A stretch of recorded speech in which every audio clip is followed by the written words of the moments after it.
FORA.tv. The world is thinking. Pick up on another point you made. You praised the young military, mostly young military of today, who's fighting this war and dying and wounding, and their families.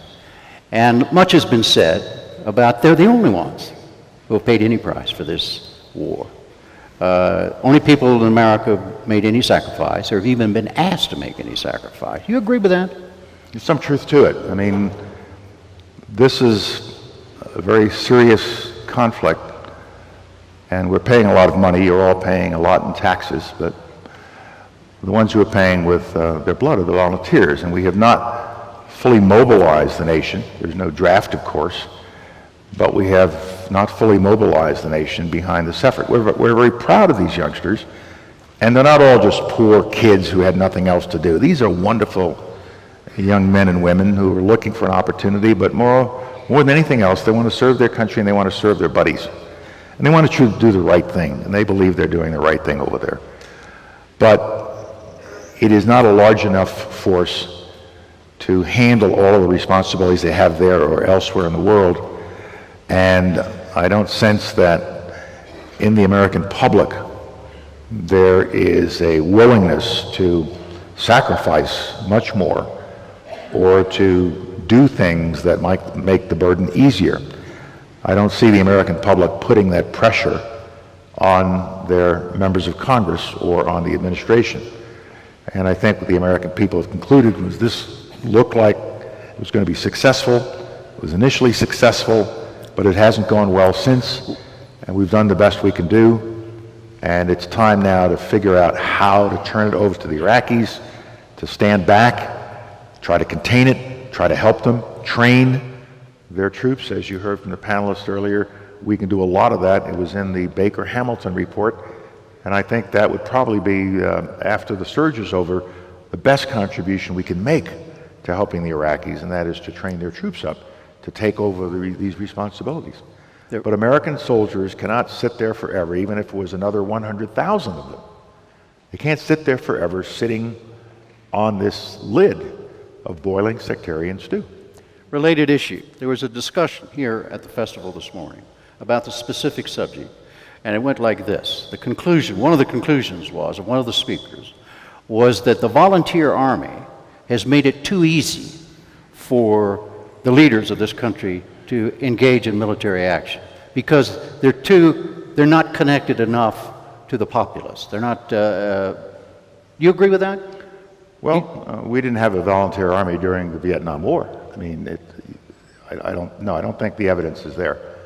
I think when we created the volunteer army, it was with the understanding on the part of the generals at that time, great officers, General Abrams and General Depew.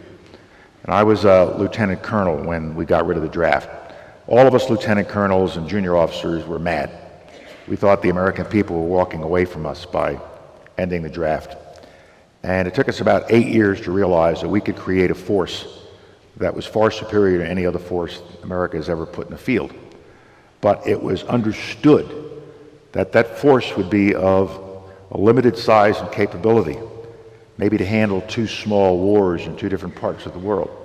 But if we ever got to the point where something more was needed, then you bring up the Guard and the reserves, and if you needed even more than that, then the nation would have to face the possibility of going back to a draft. I don't think you could get any kind of draft law through the Congress right now because the nation does not feel that level of threat and challenge. As the Reverend Butts said in his powerful presentation, Iraq is over there and it's a problem. But we got problems here in America, and I think Americans are starting to say now, how do we deal with the problems we have at home? Haven't we spent enough treasure and lives trying to stabilize this? Isn't it now the turn of the Iraqi leadership and tribal leaders and Prime Minister Maliki and all of the others to now take on this burden? We've given them one last chance, but the surge can't be continued, and if the surge doesn't have the effect that General Keane and a lot of others thought it would have, then we have to move on. You have to remember that last summer, the generals in charge, General Abizaid, came before the Congress, I'm sure that Senator Feinstein will remember this, and said he's talked to all the division commanders and we don't want any more troops coming over. We don't want anything like a surge. And he wanted to start handing over greater responsibility to the Iraqis at that time. The administration did not believe that that was the right solution. They did a number of studies, they consulted with think tanks, talked to the Joint Chiefs of Staff, and decided that they had to try the surge as a way of seeing if we could stabilize things so that the political process could work and Iraqi forces could start to take over. But as also noted, even Mr. Gates is now saying, because he knows the pressure on the armed forces, Secretary Gates is now saying, we'll have to start drawing down in the not too distant future.